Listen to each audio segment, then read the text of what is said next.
ગુજરાત રાજ્યના કેબિનેટ મંત્રી અને અમરેલીના પ્રભારી મંત્રી જીતુભાઈ વાઘાણીની કડક સૂચનાના લીરે લીરા કરતા અમરેલીના અધિકારીઓ તથા રોડ કોન્ટ્રાક્ટર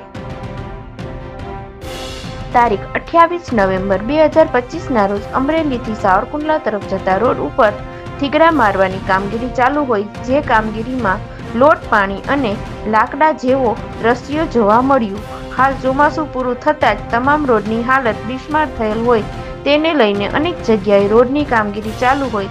એમાંનો એક આ અમરેલીથી સાવરકુંડલા જતો રોડ, જેનું હાલ થીગડા મારવાનું કામ ચાલુ છે. તેમાં અધિકારીઓ અને કોન્ટ્રાક્ટરોની મિલીભગતથી રોડ પર ખાડા પડેલ હોય અને ખાડા પરની ધૂળ સાફ કર્યા વિના સીધે સીધા ડામરના ડમ્પર ઠલવતા હોય તેવા દ્રશ્યો જોવા મળ્યા.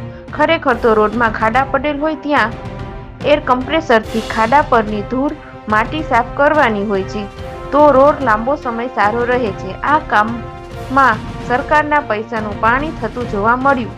તો શું આમાં ઉચ્ચ અધિકારી અને પદ અધિકારીઓ તપાસ કરશે ખરા? રિપોર્ટ બ્યુરો ચીફ ઇલિયાસ કપાસી, અમરેલી.